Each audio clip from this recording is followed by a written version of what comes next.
I would love to share to my future children of my childhood memory is when I was with my father. He was a politician in my country, and we do give a lot of charity to children. And that's the time where I start knowing the suffering of poverty, the love of the country and the nation.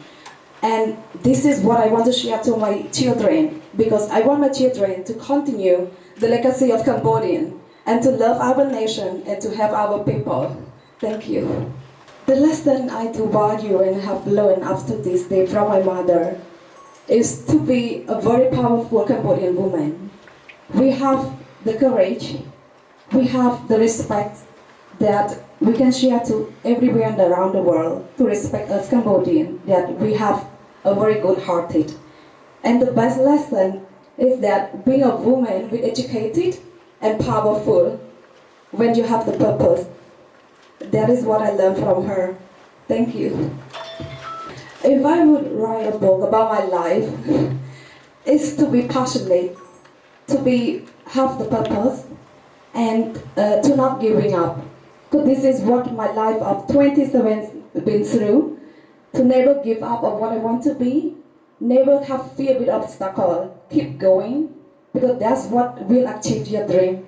For the past 27 years of my age, and living 18 years in Cambodia, 9 years in Canada, I have learned a lot of experience. But the most hard experience that I have been recently is my leg accidentally, and what I learned from it is to not use the pain or the obstacle to stop my goal. Because I understand one thing, and I believe that this pain or the suffering is only there for a while or for a short period. But the hunger of my achieving my dream and my purpose is there forever. Thank you. As we see the pageantry, every generation or every year have changed the meaning of it, because pageantry is not only to show the beauty, but to help the community and to show the powerful of our women, to empower the women, to help the society and children. And so I would use it to show the world that we as a pageantry, we are beautiful from in and out, we are confident, we are passionate, and we have the purpose to not only stand here to show our beauty, but to help our community to become a better world. Thank you. Memory មួយដែលខ្ញុំចង់ share ជាងគេគឺនៅពេលដែលខ្ញុំមានវ័យខំ10ឆ្នាំខ្ញុំទទួលបានលុយ 10000 រៀលទៅទិញ something, and then I lose that money, and then I cry so bad, and then I afraid to back home because I'm so afraid that my father will yell at me, blame at me. But when I back home, he said, "That's okay, dear. We can start over again." This is my most inspiration and the story that inspired me. Not only that thing, but all of the story and things in our life. It's okay to start over again. អរគុណសម្រាប់សំណួររឿងមួយដែលមានតម្លៃសម្រាប់ខ្ញុំជាងគេគឺគាត់បង្រៀនខ្ញុំអំពីការសម្រេចចិត្តនៅពេលដែលកាលពីក្មេងខ្ញុំពិតជាពិបាកសម្រេចចិត្តមែនតើហើយពេលដែលគាត់និយាយថា decide by your own, this is your life, and to be honest at the time I am so angry at her why she doesn't help me to decide, but after that I would like to thankful and grateful for that, because all those experience and that way bring me here that I can decide by my own all things, not only study but everything. Thank you. សភៅមួយដែលខ្ញុំចង់សរសេរនឹងនិយាយអំពីជីវប្រវត្តិរបស់ខ្ញុំពីកុមារភាពរបស់ខ្ញុំជីវិតដែលខ្ញុំឆ្លងកាត់មកពាក់ព័ន្ធជាមួយការសិក្សាគ្រួសារជំងឺ depression របស់ខ្ញុំ the way ដែលខ្ញុំចាក់ចេញពីជំងឺ depression ដ៏លំបាកមែនតើដែលខ្ញុំស្ទើរតែសម្លាប់ខ្លួនបបពិសោធន៍នៃការដែលត្រូវបានគេព្យាយាមបៀតបៀនផ្លូវភេទជាច្រើនដងហើយនឹងរឿងរ៉ាវដែលខ្ញុំបន្តការសិក្សាមកភ្នំពេញក៏ដូចជាធ្វើអ្វីគ្រប់យ៉ាងដែលខ្លួនឯង even ទោះបីខ្ញុំគ្រួសាររបស់ខ្ញុំក៏មានលទ្ធភាពជួយខ្ញុំក៏ដោយរឿងមួយដែលពិបាកសម្រាប់ជាងគេគឺការដែលខ្ញុំត្រូវបានគេព្យាយាមបំពេញរាងកាយទោះបីវាមិនមែនជាការរំលោភបំពានតែវាគឺជាបទពិសោធន៍ដ៏អាក្រក់បំផុតមួយសម្រាប់ខ្ញុំហើយការដែលខ្ញុំយកឈ្នះវាបានគឺតាមរយៈការចាប់ផ្ដើម activity ម្ដងទៀតខ្ញុំចាប់ផ្ដើម overcome and ខ្ញុំចាប់ផ្ដើម join society again ចាប់ផ្ដើមការងារដំបូងរបស់ខ្ញុំតាំងពីថ្នាក់ទី10បន្ទាប់មករឿងដែលខ្ញុំរៀនបានគឺ ខ្ញុំយកបបពិសោធន៍ទាំងអស់ហ្នឹងចែករំលែកទៅកាន់អ្នកផ្សេងទៀតនៅធ្វើជា speaker របស់គាត់ spokesperson របស់ពួកគាត់ធ្វើជាបបកញ្ញាមិនមែនគ្រាន់តែជាការបង្ហាញសម្រស់បង្អួតរៀងនៅលើឆាកទេប៉ុន្តែគាត់គឺជា spokesperson គាត់គឺជាមនុស្សស្រីម្នាក់ដែលស្អាតពីខាងក្នុងទៅខាងក្រៅគាត់គឺជា role model សម្រាប់ younger people and new generation and all the people and ពួកគាត់ហើយចំណេះដឹងរបស់បុគ្គលមិនបានស្ថិតនៅលើកម្ពស់ក៏ដូចជាសម្រស់នោះទេសូមអរគុណ My childhood that I never forget is it is okay to fall. When I was young, my dad told me that it is okay to fall. You just do something that you want to do. And one day I won a bicycle and asked my dad to buy it for me. And on that time, my dad go and buy it for me. And then I really excited forget it. But he buy for me, he not teach me how to ride a bicycle. So on that time I really angry and cry and shout why you don't tell me how to ride it. My mom always told me that to being kind, to being share experience to everyone who are in need and special needs. Because he said no one know that they are doing to the difficult times. So just being kind to each other and being love each other who are in need and special needs. Thank you. If I will write a book of myself, after COVID-19, it is really difficult time for everyone and around the world. One thing I want everyone have is hope and always think positive thinkings because we don't know how the people are going through. Just being yourself and do the great thing for yourself and be continue your journeys in your goal. Thank you. The lesson that I learned from my life. It is okay to fall. How might I fall many times? It is okay because it is experience for myself, for my life. I take it and turn it to positive thinking to be continue my journey. How might it fall? It is okay. It is my experience. I will continue my journey all the times. To be a next of missioner, she's the woman who cares about humanities. He's a woman who cares about the world, and she's the woman who cares about environments. I think she's the voice for the voiceless, and she's already conquered all the obstacles that come on her ways. And I believe that if I win, I will continue my advocacy of mental awareness to help people who in need and special need because after COVID-19 we meet a lot of depressions, anxieties, and also thank you. សម្រាប់នាងខ្ញុំគឺនាងខ្ញុំចង់ចែករំលែកបទពិសោធន៍បរាជ័យទៅឲ្យអ្នកទាំងអស់គ្នាក៏ដូចជាក្មេងៗជំនាន់ក្រោយគាត់បានដឹងនៅពេលដែលយើងស្គាល់ពីការបរាជ័យនិងស្គាល់ពីចំណុចខុសឆ្គងរបស់ខ្លួនយើងនឹងអាចស្វែងរកគោលដៅជីវិតរបស់ខ្លួននិងអាចធ្វើនៅអ្វីដែលខ្លួនឯងចង់ធ្វើតាមគោលដៅនិងក្តីស្រមៃរបស់ខ្លួនឯងបានសម្រាប់នាងខ្ញុំគឺការស្រឡាញ់គុណធម៌នឹងការចេះជួយចែករំលែកទៅដល់អ្នកដទៃពីព្រោះនៅក្នុងសង្គមបច្ចុប្បន្នយើងឃើញថាយើងពិតជាត្រូវការមែនទែនជាមួយនឹងបុគ្គលដែលចេះចែករំលែកក៏ដូចជាស្គាល់ពីគុណធម៌សម្រាប់ជួយអ្នកដទៃនិងសង្គមឲ្យកាន់តែរីកចម្រើនសម្រាប់នាងខ្ញុំគឺនាងខ្ញុំចង់បង្ហាញពីការធ្លាប់កុហកខ្លួនឯងពីព្រោះនាងខ្ញុំជឿជាក់ថាមនុស្សម្នាក់ៗគឺតែកុហកខ្លួនឯងបដិសេធរាល់កំហុសដែលខ្លួនឯងធ្លាប់ធ្វើខុសនិងមិនស្ដាប់ពីហេតុផលរបស់អ្នកដទៃអញ្ចឹងនាងខ្ញុំចង់ឲ្យអ្នកទាំងអស់គ្នាបានស្គាល់ពីកំហុសខ្លួនឯងនិងរៀនស្វែងយល់ពីកំហុសទាំងអស់នោះដើម្បីធ្វើឲ្យជីវិតរបស់យើងទៅរកគោលដៅដ៏ប្រសើរមួយសម្រាប់នាងខ្ញុំគឺនាងខ្ញុំបានយកឈ្នះការបូលីពីមនុស្សជុំវិញខ្លួនគេតែងតែនិយាយថា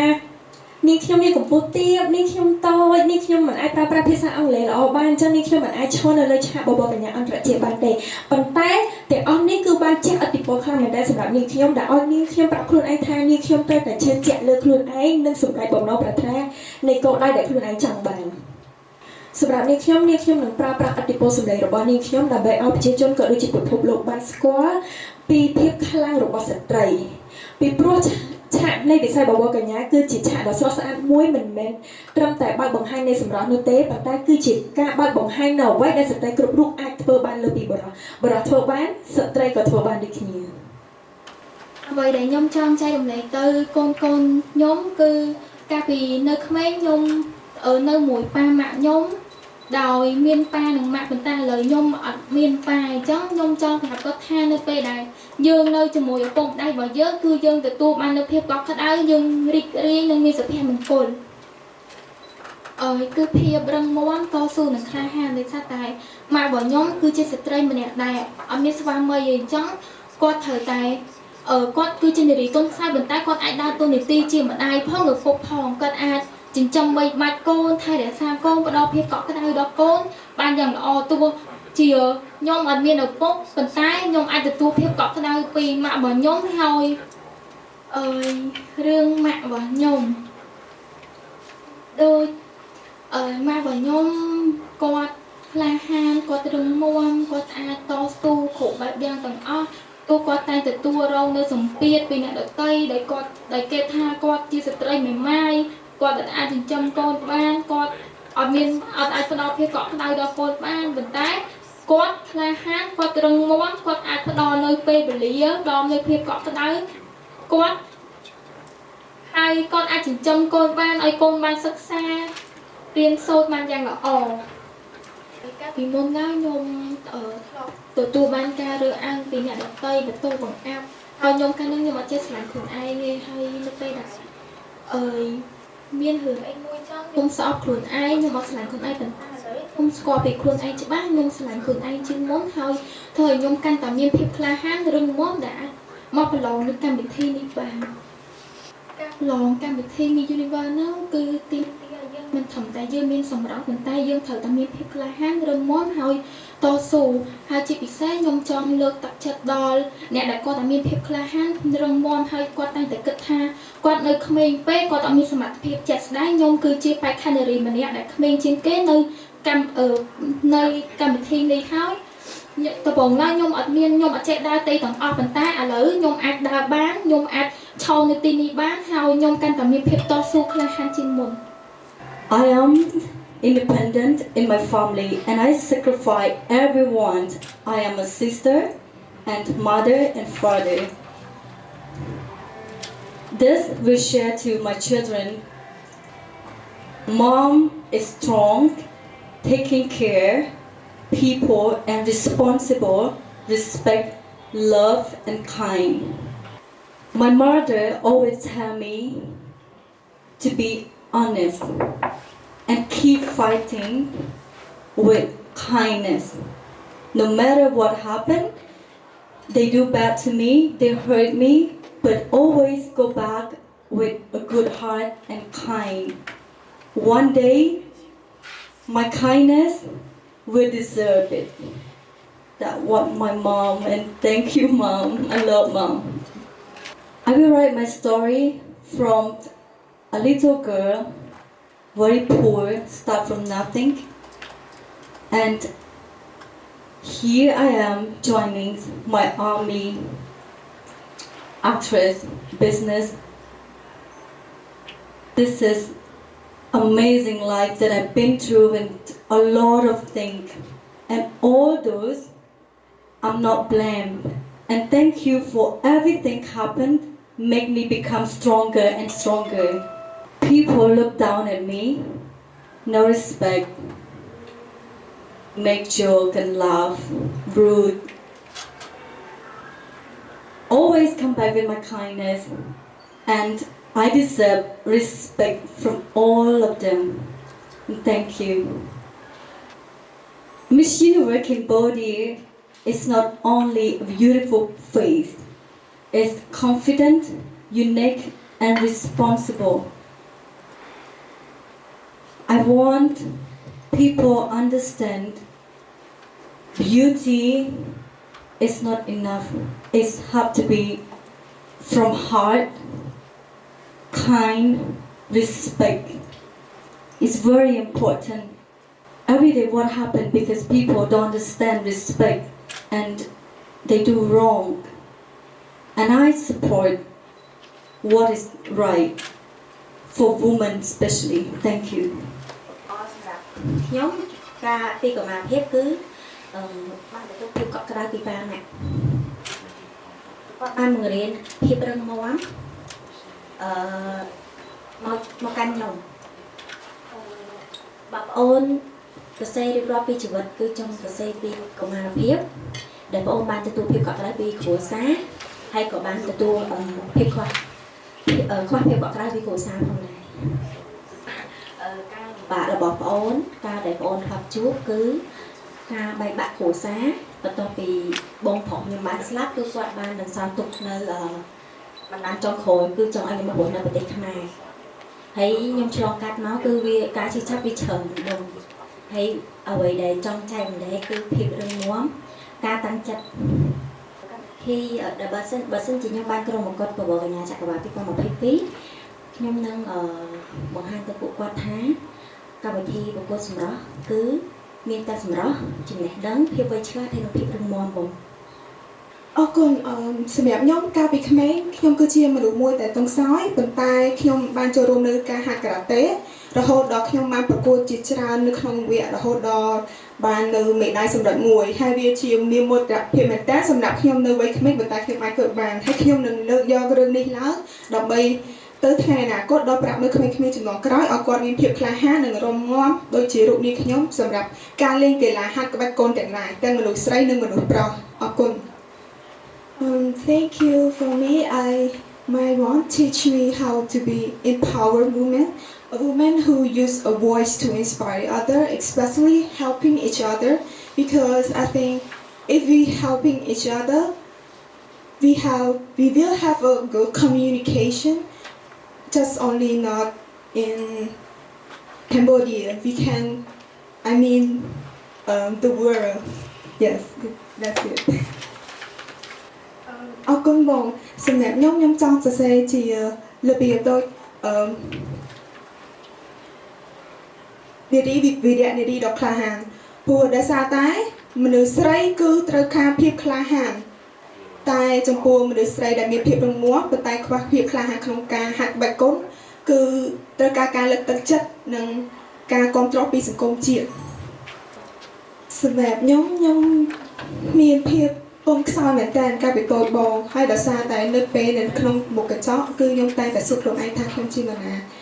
បន្តមកទៀតគឺខ្ញុំបានរៀនវាជាមួយថ្ងៃទៅមួយថ្ងៃដើម្បីបង្កើននឹងអ្វីដែលខ្លួនឯងត្រូវការដើម្បីទៅថ្ងៃអនាគតតើយើងអាចធ្វើវាបានអត់ហើយខ្ញុំក៏យកជ័យជំនះទាំងអស់នេះខ្ញុំអាចធ្វើវាបាននៅថ្ងៃអនាគត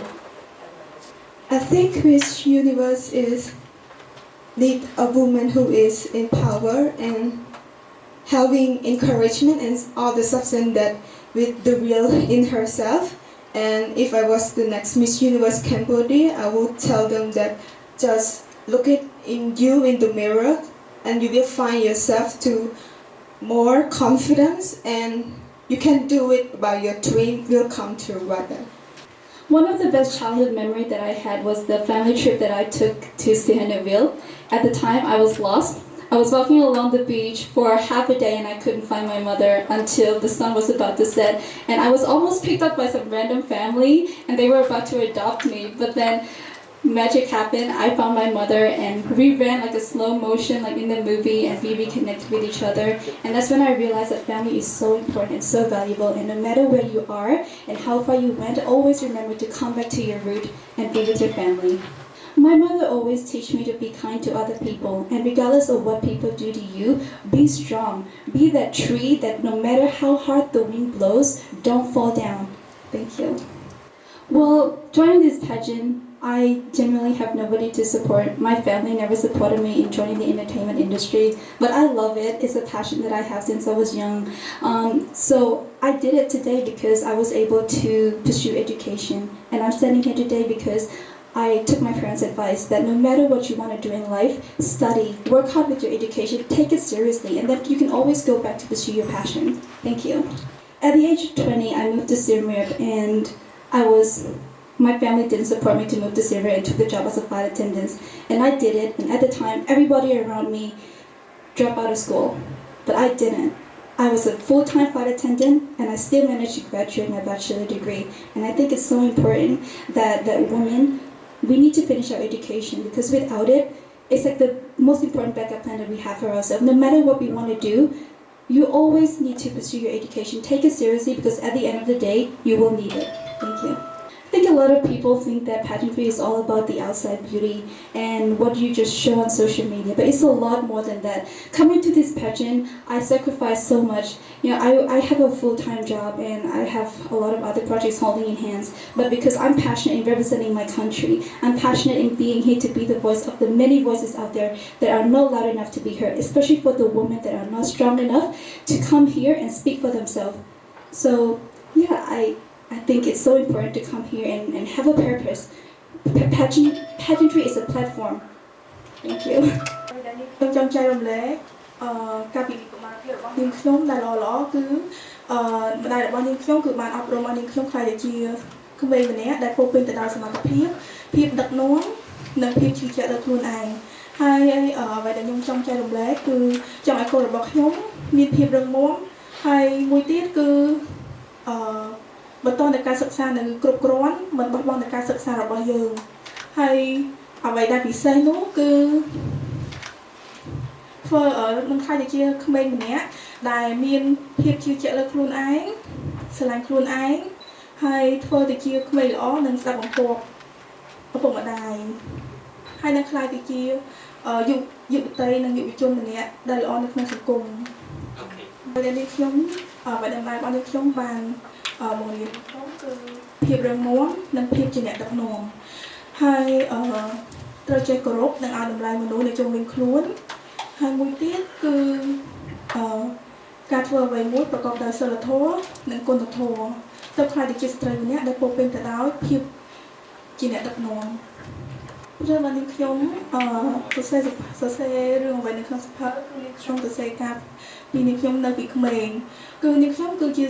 កូនស្រីម្នាក់ដែលរស់នៅក្នុងគ្រួសារមួយដែលបានបែកបាក់ឪពុកម្ដាយហើយនាងខ្ញុំបានឃ្លាតឆ្ងាយយកទៅពីឪពុកម្ដាយកាលពីនាងខ្ញុំនៅកុមារចុះអាយុ8ឆ្នាំហើយនាងខ្ញុំត្រូវបានមានទូនាទីត្រូវមើលថែប្អូនប្រុសហើយនឹងត្រូវសិក្សាហើយប៉ុន្តែនាងខ្ញុំមិនដែលបោះបង់នៅការសិក្សានាងខ្ញុំនៅតស៊ូខ្ញុំបានជួបប្រទះជាមួយនឹងការមើលងាយនៅពីអ្នកដទៃការមិនឲ្យតម្លៃពីអ្នកដទៃការមើលរំលងនៅសមត្ថភាពរបស់នាងខ្ញុំការមិនផ្ដោតកម្លាំងចិត្តឲ្យនាងខ្ញុំនៅពេលដែលនាងខ្ញុំធ្វើអ្វីមួយគឺតែងតែនិយាយបបាក់ទឹកចិត្ត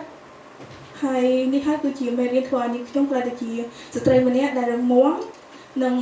យកឈ្នះនៅរាល់ឧបសគ្គទាំងអស់ដែលកើតឡើងក្នុងជីវិតហើយវាគឺជាភាពមួយធ្វើឲ្យនាង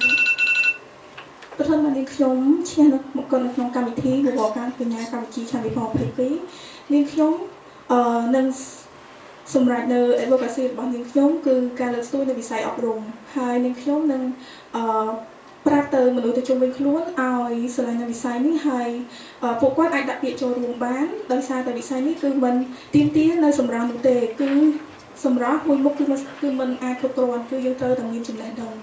នាងខ្ញុំចង់ឲ្យកូនរបស់នាងខ្ញុំខិតខំប្រឹងរៀនសូត្រក៏ជាធ្វើជាមនុស្សល្អដោយសារតែនាងខ្ញុំ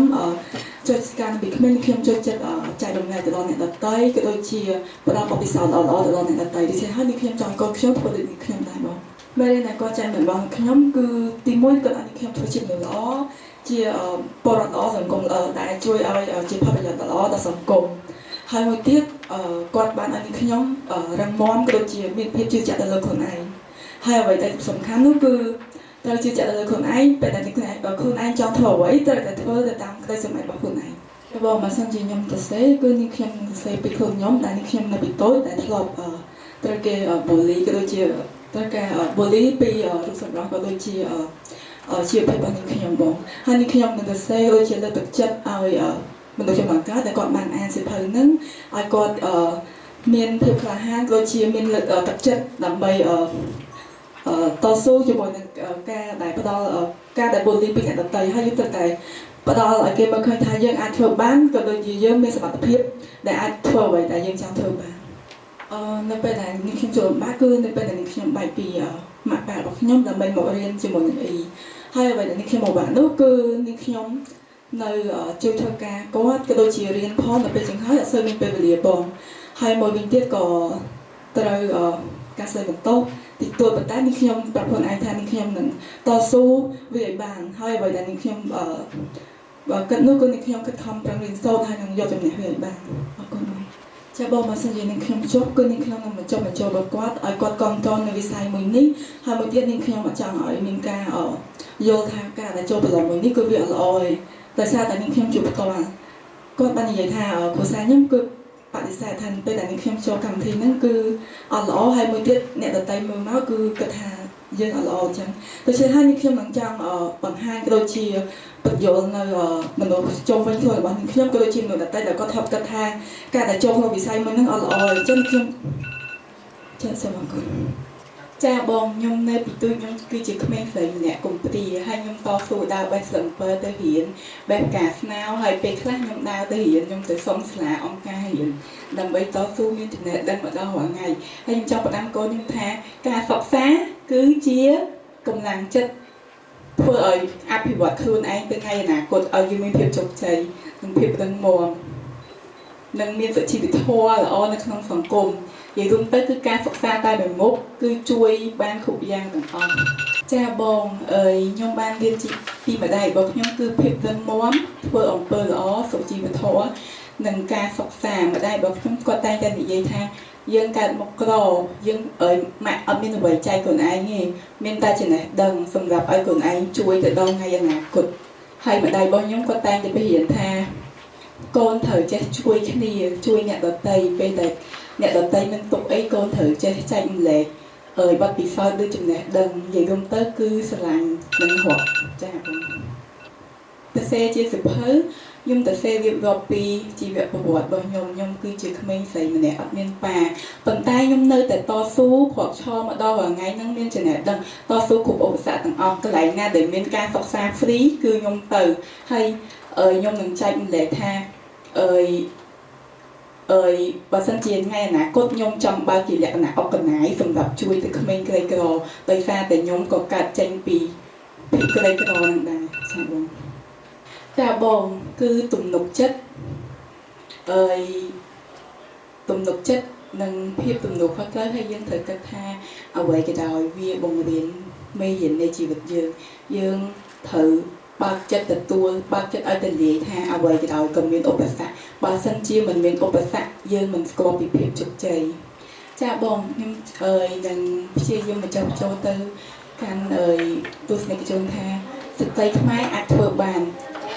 ជនជាតិដទៃគាត់អាចយកពានតំណែងបានស្ត្រីកម្ពុជាក៏គាត់អាចយកពានតំណែងបានដូចគ្នាមានសម្បទាដូចគ្នាយើងអាចទៅធ្វើបានដូចគ្នាបងហើយយើងនឹងព្យាយាមបញ្ជាក់ទៅប្រទេសដទៃថាខ្មែរយើងស្រីខ្មែរយើងគឺរឹងមាំអត់ទន់ជ្រាយរស់រាយយៈតៈតំណតំណងហើយមានសុជីវធម៌ខ្ញុំនឹងបង្ហាញទៅកាន់ពិភពលោកឲ្យដឹងឲ្យស្គាល់ពីវប្បធម៌នៃខ្មែរផងដែរបងនិយាយទៅសំណួរនេះគឺខ្ញុំចង់ផ្ដល់ដំបូន្មានដល់កូនរបស់ខ្ញុំគឺឲ្យខ្លាយទៅជាកូនល្អហើយពលរដ្ឋល្អនៅក្នុងសង្គមបងម្ដាយរបស់នាងខ្ញុំប្រាប់ខ្ញុំអំពីការធ្វើម្ហូបហើយនឹងសម្អាតផ្ទះហើយជាពិសេសទៀតគឺគាត់ឲ្យខ្លាយទៅជាស្ត្រីមួយដែលពូកែមានការសរសេរដោយមានការតាំងចិត្តហើយនឹងមានគម្រោងសម្រាប់នៅថ្ងៃអនាគតសម្រាប់រូបនាងខ្ញុំផ្ទាល់ការលំបាកនោះគឺជាការដែលខ្ញុំមិនហ៊ានបង្ហាញនៅសមត្ថភាពហើយនឹងនិយាយទៅអត់ហ៊ានបង្ហាញសមត្ថភាពការមើលងាយរបស់អ្នកដទៃហើយមួយទៀតនេះគឺជាលើកដំបូងដែលខ្ញុំហ៊ានប្រឈមមុខនឹងបញ្ហាហើយនឹងហ៊ានបញ្ចេញសមត្ថភាពបងគាត់នាងខ្ញុំបង្ហាញនៅសមត្ថភាពហើយជាពិសេសគឺលើកស្ទួយនៅវប្បធម៌អរិយធម៌របស់ប្រទេសកម្ពុជាដើម្បីបង្ហាញឲ្យគេបានឃើញបងអ្វីដែលនាងខ្ញុំចង់ចែករំលែកដល់កូនរបស់នាងខ្ញុំគឺជាបុគ្គលម្នាក់ដែលធ្លាប់ឆ្លងកាត់នៅការលំបាកខ្លាំងមែនទែននៅក្នុងពេលអតីតកាលក៏ដូចជាទាំងការរស់នៅនិងការហូបចុកគឺមានជីវភាពមួយខ្វះខាតខ្លាំងមែនទែនហើយប៉ុន្តែនាងខ្ញុំមានភាពរឹងមាំភាពជឿជាក់លើខ្លួនឯងដែលនាងខ្ញុំអាចមកឈរដល់នៅចំណុចមួយនេះហើយទាំងអស់នេះហើយដែលនាងខ្ញុំនឹងបង្រៀនកូនរបស់នាងខ្ញុំឲ្យខ្លាចជាមនុស្សម្នាក់ដែលបត់ចត់មានភាពដឹកនាំនៅលើខ្លួនឯងជាពិសេសគឺការតស៊ូមេរៀនដែលនាងខ្ញុំរៀនពីអ្នកម្ដាយនោះគឺការតស៊ូការមិនគេបំផាន់ដល់អ្នកដទៃជ ជាពិសេសសាងអំពើល្អគឺម្ដាយរបស់ខ្ញុំមករៀននេះខ្ញុំមិនអោយគេបំបញ្ញដតីជាពិសេសគឺការធ្វើការមានការតស៊ូអត់ធ្មត់នោះនឹងជោគជ័យថ្ងៃណាមួយហើយមេរៀនទាំងអស់នេះដែលនេះខ្ញុំអាចបំភ្លេចបានរហូតដល់សប្តាហ៍ថ្ងៃនៅពេលដែលនេះខ្ញុំសរសេរពីសិភៅរបស់នេះខ្ញុំបន្តនេះខ្ញុំនឹងសរសេរអំពីអបអរសាទររបស់នេះខ្ញុំដោយសារតែនេះខ្ញុំគឺជាបុគ្គលម្នាក់ដែលធ្លាប់បានឆ្លងកាត់ជាមួយនឹងការបូលីច្រើនមែនទែនតែសមត្ថភាពរូបរាងសម្រាប់ឲ្យទាំងអស់នេះហើយដែលនេះខ្ញុំចង់ចែករំលែកទៅដល់លោកជុំវិញខ្លួនរបស់ខ្ញុំក៏ដូចជាប្រជាពលរដ្ឋទាំងអស់ទូទាំងពិភពលោកគុំជ្រាបជាមួយនឹងពាក្យសម្ដីរបស់អ្នកដទៃគុំរស់នៅជាមួយនឹងពាក្យសម្ដីរបស់អ្នកដទៃព្រោះជាខ្លួនឯងហើយត្រូវតែសេតជាមួយនឹងគោលដៅរបស់ខ្លួនឯងដើម្បីយកទៅដល់វាតែអស់នេះហើយដែលខ្ញុំចង់ចែករំលែកធ្វើវាអ្វីដែលខ្ញុំទទួលបាននៅក្នុងមកដល់ពេលនេះអ្វីដែលខ្ញុំទទួលបានច្រើនជាងគេបំផុតនោះគឺការប្រកួតបោកកញ្ញាចក្របាលក្នុងឆ្នាំនេះតែម្ដងដោយសារតែឆ្នាំនេះគឺខ្ញុំទទួលបាននៅមេរៀនច្រើនមែនតើដែលខ្ញុំជួបជាមួយនឹងបេក្ខនេះសុទ្ធតែខ្លាំងទាំងអស់ហើយពេលខ្លះគឺអត់មានសម្លៀកបំពាក់ត្រូវទៅ visit sponsor តែនេះខ្ញុំធ្វើបានអត់មានជាង make up ខ្ញុំ make up ខ្លួនឯងបានចង់មេរៀនទាំងអស់នេះហើយដែលនេះខ្ញុំរៀនបានហើយនេះខ្ញុំជឿជាក់ថា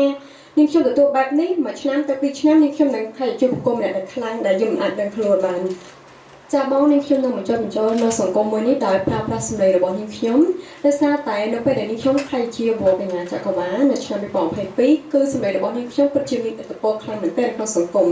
ហើយនាងខ្ញុំនឹងបញ្ចូលទៅដល់មនុស្សជួយខ្លួនទាំងអស់ក៏ដូចជាប្រជាពលរដ្ឋទាំងអស់ឲ្យគាត់គ្រប់គ្រងដូចជាលើកស្ទួយនៅក្នុងវិស័យវរបញ្ញាឲ្យការរីកចម្រើនជាពិសេសនោះគឺបញ្ឈប់នៅការបូលីជាមួយនឹងបេក្ខនារីផ្សេងហើយគឺយើងចាប់ផ្ដើមស្ថាបនាទាំងអស់គ្នាដើម្បីឲ្យប្រទេសរបស់យើងកាន់តែរីកចម្រើនខ្លាំងឡើងនៅលើថ្នាក់អន្តរជាតិបងចង់ចាំពីកុមារភាពដែលនាងខ្ញុំចង់ចាំបំផុតនោះ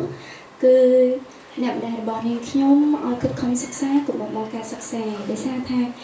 ការសិក្សាគឺចម្លងយើងពីមនុស្សម្នាក់ពីបាតដៃទៅជាក្នុងដៃហើយនាងខ្ញុំពិតជាមានមោទនភាពមែនតើដែលបានសិក្សាអំពីការរៀនសូត្រហើយអ្វីទាំងអស់នោះហើយអ្វីដែលសំខាន់គឺការរឹងមាំហើយនឹងបទពិសោធន៍យ៉ាងខ្លាំងដែលរៀនពីអ្នកម៉ែរបស់នាងខ្ញុំផ្ទាល់នឹងចែករំលែកទៅដល់កូនៗឲ្យពួកគាត់ខំប្រឹងសិក្សាកុំបោះបង់ការសិក្សាព្រោះការសិក្សាគឺជាកត្តាមួយដ៏សំខាន់មែនទែនបងដែលចម្លងយើងហើយដែលនាងខ្ញុំរៀនពីអ្នកម្ដាយនោះគឺការតស៊ូកុំបោះបង់ក្តីស្រមៃខ្លួនឯងចង់ចាប់អ្វីដែលខ្លួនឯងគិតថាស័ក្តិសមហើយអាចជួយខ្លួនឯងទៅថ្ងៃអនាគតផងដែរបងនាងខ្ញុំបានសរសេរសៀវភៅសរសេរមេរៀននៅក្នុងសៀវភៅនោះគឺការព្យាយាមជំនះរាល់ឧបសគ្គដូចឥឡូវផ្ទាល់អញ្ចឹងនាងខ្ញុំធ្លាប់ប្រឡងកម្មវិធីមកច្រើនមែនតើប៉ុន្តែអត់ទាន់ជោគជ័យទេប៉ុន្តែនាងខ្ញុំនៅតែជំនះព្រោះនាងខ្ញុំមានឆន្ទៈមានការតស៊ូហើយនាងខ្ញុំទៅជឿជាក់ថាថ្ងៃណាមួយនាងខ្ញុំនឹងអាចធ្វើបានហើយនោះគឺជាអត្ថបទដែលនាងខ្ញុំសរសេរនៅក្នុងសៀវភៅដើម្បីជាគំរូទៅដល់កូនៗរបស់នាងខ្ញុំផ្ទាល់ដូចបច្ចុប្បន្ននាងខ្ញុំតស៊ូការប្រឡងដដែលនេះគឺជាបរាជ័យហើយអ្វីដែលនាងខ្ញុំអាចយកឈ្នះបានមានន័យថាវាជាបទពិសោធន៍ធ្វើឲ្យនាងខ្ញុំខ្លាំងជាងមុនទោះបីឥឡូវហ្នឹងនាងខ្ញុំអត់ទាន់បានជោគជ័យទេប៉ុន្តែនាងខ្ញុំគ្រាន់បានជាងមុនខ្លាំងជាងមុនហើយបន្តខ្លួនឯងឲ្យរឹងមាំជាងមុនឲ្យក្លាហានជាងមុនដឹងបើប្រៀបធៀបនឹងបច្ចុប្បន្ននិងអតីតកាលគឺបច្ចុប្បន្នរបស់ខ្ញុំរឹងមាំជាងអតីតកាលដោយសារតែអតីតកាលគឺបរិញ្ញាខ្ញុំឲ្យរឹងមាំដល់ថ្ងៃនេះបងចាអរគុណជានាងខ្ញុំខ្លាយជាបវរកញ្ញាអាចក្រុមប្រកួត Miss Universe ឆ្នាំ2022នាងខ្ញុំនឹងបញ្ចុះបញ្ចូលបងប្អូនទាំងអស់គ្នាអំពីតារាបវរកញ្ញានៅកម្ពុជាពួកគាត់គឺមានតម្លៃហើយប្រាប់ទៅពួកគាត់ទាំងអស់គ្នាឲ្យកាន់តែផ្ដល់តម្លៃទៅឲ្យពួកគាត់កុំជន់ប្រលិចឲ្យសោះទោះបីពួកគាត់នៅមានចំណុចខ្វះខាតប៉ុន្តែសូមឲ្យពួកគាត់ស្ថាបនាទាំងអស់គ្នាហើយជួយគ្រប់គ្រងហើយអ្វីទាំងអស់នោះខ្ញុំចង់ឲ្យពួកគាត់នៅតែគ្រប់គ្រងវិស័យវកញ្ញាព្រោះថាពួកគាត់ខំប្រឹងធ្វើអស់ពីសមត្ថភាពមែនតើមិនថានាងខ្ញុំដូចបងប្អូនធ្លាប់ឃើញនាងខ្ញុំនៅតែចូលម្ដងទៀតទោះបីនាងខ្ញុំមិនទាន់អាចទទួលបានឱកាសជោគជ័យក៏ដោយប៉ុន្តែនាងខ្ញុំនៅតែព្យាយាមចាសម្រាប់ការចងចាំពីកម្មាភិបដែលនាងខ្ញុំចងចាំនោះគឺនៅពេលដែលនាងខ្ញុំទីក្មេងគឺម្ដាយរបស់នាងខ្ញុំបានប្រាប់នាងខ្ញុំថាខ្លួនឯងគឺទីពឹងខ្លួនឯងហេតុអីបាទខ្ញុំលើកឡើងមកចេះ ដោយសារបើសិនជាយើងមិនទីពឹងខ្លួនឯងពេលដែលយើងប្រកួតនេះគឺជាសរោសពព្រោះអីការទីពឹងខ្លួនឯងដូចជាពេលនេះគឺគ្មានអ្នកណាអាចជួយយើងក្រៅពីខ្លួនឯងទេមិនថាការរៀបចំខ្លួនសូម្បីតែ style សក់យើងអាចទៅរកគេប៉ុន្តែការប្រតិបត្តិខ្លួននៅពេលការងារគឺគ្មានទេគឺយើងខ្លួនឯងនេះហើយគឺជាមូលហេតុដែលខ្ញុំចង់ចែករំលែកឲ្យកូនរបស់ខ្ញុំដើម្បីឲ្យគាត់យល់ថាការទីពឹងខ្លួនឯងគឺល្អបំផុតកុំរស់ពឹងគេមេរៀនដែលនាងខ្ញុំបានរៀនពីម្ដាយរបស់ខ្ញុំដូចខ្ញុំលើកឡើងអំបញ្ញមិញគឺការតស៊ូខ្លួនឯងពឹងខ្លួនឯងព្រោះអ្វីដែលខ្ញុំចង់និយាយគឺការតស៊ូអត់ធ្មត់នេះហើយដូចគេនិយាយថាដាំឈើនៅថ្ងៃនេះគង់នឹងហុចផ្លែផ្កានៅថ្ងៃក្រោយ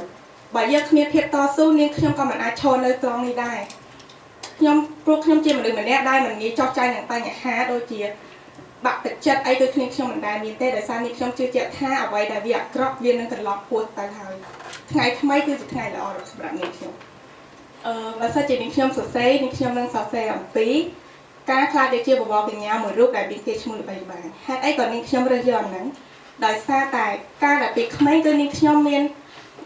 ស្រីស្រមៃមួយនឹងខ្លាចទៅជាបវរកញ្ញាមួយរូបដែលមានឈ្មោះល្បីល្បាញនៅលើឆាកអន្តរជាតិក៏ដូចក្នុងស្រុក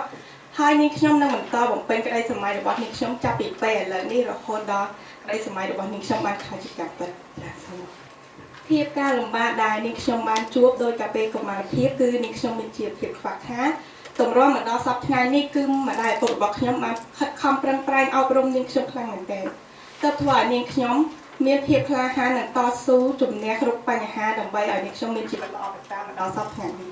ក៏ដូចជានាងខ្ញុំបានខំប្រឹងដូចជានាងខ្ញុំបានឈប់យកលុយឪពុកម្ដាយរបស់ខ្ញុំមកបន្តការសិក្សាដោយនាងខ្ញុំប្រឹងប្រែងធ្វើការ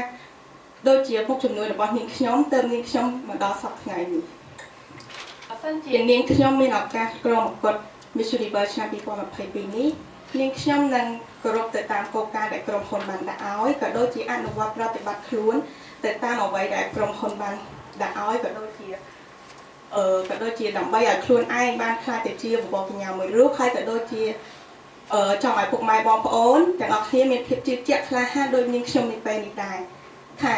មិនមែនការប្រឡងបវរកញ្ញាពឹងផ្អែកទៅលើសម្រស់តែមួយមុខនោះទេគឺយើងត្រូវតែមានភាពលើសពីភាពស្រស់ស្អាតក៏ដូចជាដល់ឲ្យចប់ភាពស្រស់ស្អាតដែលយើងមានក៏ដូចដើម្បីឲ្យយើងបានខ្លាចថាដូចពាក្យឆ្នាំនេះគេនិយាយថា beyond beautiful. My best childhood memory that I still have now is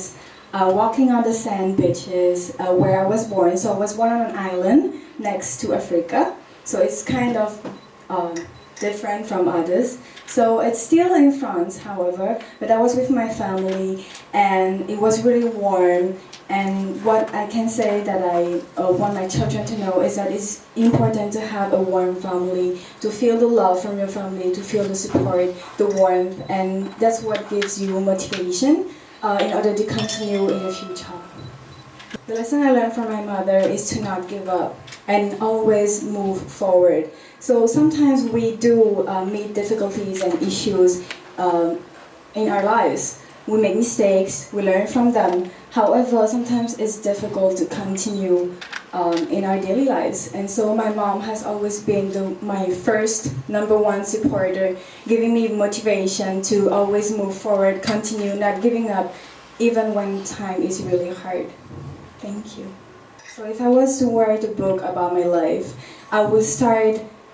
from the beginning, so where I was born, my journey. So I have been living both in France, so half of my life in France until 10, and now in Cambodia. So I'm 23 years old, so I'm now have been living in Cambodia for more than in France. So I can say that it's both a life experience to living your childhood in another country and then growing up in another. So I think it's really important for others if they need to know that, if they want to know about my journey, everything I have accomplished, it's really important for letting them know that the environment in which we live in can be different, however, the life experiences could be the same. So when I was in college, I experienced depression because when you're in college, well, there's a lot of pressure coming on from the studies, but there's also family issues that you have to deal with and personal issues as well. So it was really hard for me to continue. However, I had the support of my mother, my family, my loved ones, my friends. They loved me, so why could I not love myself more?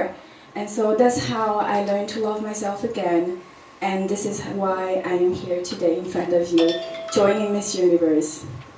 So there is more than only, so Miss Universe is a pageant, yes, but there is more to it. So it is a voice. It is where candidates can show to the world what our country is, what our culture is. So when we think about Cambodia, yes, we think about Angkor Wat. So people look to Cambodia about Angkor Wat. However, we are overshadowed by our neighboring country, Thailand, Vietnam. But we have more than that. We have exquisite cuisine, we have mesmerizing tourist sites, we have white sand beaches which people doesn't know about yet. And so I want to use the Miss Universe pageantry platform for people to know that pageantry is more than just being beautiful, being candidate and being a model. We have to promote our country as well. Thank you. ការចងចាំពីកុមារភាពរបស់នាងខ្ញុំកាលពីកុមារភាពដែលខ្ញុំចង់ចែករំលែកទៅថ្ងៃអនាគតដល់កូនគឺខ្ញុំជាក្មេងស្រីម្នាក់ខ្ញុំគិតថាខ្ញុំនឹងមកគ្រប់គ្រាន់សម្រាប់ខ្លួនឯងខ្ញុំជាក្មេងស្រីម្នាក់ដែលខ្ញុំធ្លាប់ហ៊ានរៀនរកលុយដោយខ្លួនឯងតាំងពីខ្ញុំនៅក្មេងហើយខ្ញុំហៅលុយដើម្បីរៀនខ្លួនឯងរឹងប៉ឹងជឿជាក់លើខ្លួនឯងទោះបីពេលខ្លះគិតថាខ្លួនឯងទន់ខ្សោយប៉ុន្តែនៅតែព្យាយាមប្រាប់ខ្លួនឯងថាខ្ញុំត្រូវតែរឹងមាំព្រោះខ្ញុំនឹងធ្វើគ្រប់យ៉ាងដើម្បីខ្លួនឯងសម្រាប់ខ្ញុំគឺម៉ាក់តែប្រាប់ថាត្រូវធ្វើជាក្មេងម្នាក់ដែលរឹងមាំរៀនទទួលយកនៅអ្វីដែលជាការពិតរៀនទទួលស្គាល់នៅមនុស្សដែលគាត់បានជួយហើយឲ្យតម្លៃនិងដឹងគុណទៅកាន់ពួកគាត់ខ្ញុំនឹងសរសេរហើយប្រាប់អំពីរឿងនោះដោយណូតនៅចំណុចដែលសំខាន់ហើយព្យាយាមចងចាំនៅអ្វីដែលខ្លួនឯងចង់ប្រាប់ពេលខ្លះខ្ញុំគិតថាខ្ញុំបាក់ចាំណូតនៅក្នុងសៀវភៅទេត្រឹមតែចងចាំនៅក្នុងខួរក្បាលរបស់ខ្លួនឯងវាជាអ្វីដែលគ្រប់គ្រាន់សម្រាប់ខ្លួនឯងទេការល្បាតរបស់ខ្ញុំគឺខ្ញុំធ្លាប់បរាជ័យនៅក្នុងកម្មវិធីប្រកួតពីមុនមកខ្ញុំធ្លាប់ដើរដួលនៅលើឆាកហើយបរាជ័យនោះគឺបានធ្វើឲ្យខ្ញុំខ្លាចជាក្មេងស្រីម្នាក់ដែលរឹងមាំដូចជាក់ស្ដែងខ្ញុំធ្លាប់ប្រកួតនៅក្នុងកម្មវិធី Miss Universe កាលពីឆ្នាំទៅរួចហើយខ្ញុំទទួលបានតំណែងមួយគឺ Top 10តែមកដល់ពេលនេះគឺខ្ញុំត្រឡប់មកម្ដងទៀតខ្ញុំសង្ឃឹមថាខ្ញុំក៏អាចនៅតែធ្វើបានហើយខ្ញុំនឹងយកបទពិសោធន៍ទាំងនោះបន្តទៅថ្ងៃមុខទោះបីជាខ្ញុំអត់ទទួលបានលទ្ធផលល្អនៅក្នុងកម្មវិធីនោះម្ដងទៀតក៏ដោយនាងខ្ញុំនឹងធ្វើឲ្យកម្មវិធីនេះមានគេស្គាល់កាន់តែច្រើនហើយនាងខ្ញុំនឹងបន្តនៅការតស៊ូមតិនិងផ្សព្វផ្សាយអំពីអេកូទេសចរតំបន់ទេសចរក៏ដូចជាវប្បធម៌អរិយធម៌ដ៏សម្បូរបែបរបស់ប្រទេសកម្ពុជាឲ្យពិភពលោកបានស្គាល់សម្រាប់នាងខ្ញុំចង់ចែកម្លែកទៅកាន់កូនរបស់នាងខ្ញុំគឺពីការតស៊ូនិងការអត់ធ្មត់របស់នាងខ្ញុំតាំងពីដើមមកដែលនាងខ្ញុំបានជួបប្រទះចាបងស្នេហ៍សំណួរនឹងដែរដោយសារតានាងខ្ញុំបានបាច់ពីម្ដាយតាំងពីអាយុ5ឆ្នាំប៉ុន្តែនាងខ្ញុំតែប្រាប់ខ្លួនឯងបង្រៀនខ្លួនឯងថាត្រូវតែមានការអត់ធ្មត់តស៊ូក៏ដូចជាមានឆន្ទៈដ៏មោះមុតនិងការតាំងចិត្តឲ្យខ្ពស់ចាបងនាងខ្ញុំនឹងប្រាប់ពីរឿងរបស់នាងខ្ញុំកាលពីខ្ញុំនៅកម្ពុជាខ្ញុំតស៊ូមករហូតដល់ថ្ងៃនេះដោយសារតែកម្លាំងចិត្តរបស់ខ្លួនឯងនិងការមោះមុតរបស់ខ្លួនឯងការតាំងចិត្តដ៏ខ្ពស់របស់ខ្លួនឯងទើបនាងខ្ញុំអាចឈានមកដល់ថ្ងៃនេះអញ្ចឹងហើយខ្ញុំចង់ឲ្យអ្នកទាំងអស់គ្នាបានដឹងថាធ្វើអីក៏ដោយគឺយើងត្រូវតែជឿជាក់លើខ្លួនឯងចានៅនេះខ្ញុំបានរៀនអំពីការអត់ធ្មត់ការតស៊ូក៏ដូចជាឆន្ទៈដ៏មោះមុតដែលនាងខ្ញុំបានតាំងចិត្តមកហើយក៏ដូចជានាងខ្ញុំក៏បានរៀនពីខ្លួនឯងដើម្បីខ្លួនឯងធ្វើជាគំរូបុគ្គលគំរូនៅក្នុងសង្គមផងដែរបងចាបងបើសិនជានាងខ្ញុំបានក្រុមប្រកួត Miss Universe Cambodia 2022នាងខ្ញុំនឹងបញ្ចូលពួកគាត់ឲ្យពួកគាត់មានការតាំងចិត្តខ្ពស់មានការអត់ធ្មត់និងតស៊ូក៏ដូចជាមានឆន្ទៈដ៏មោះមុតហើយធ្វើអ្វីដែលជាខ្លួនយើងដែលជាការពិត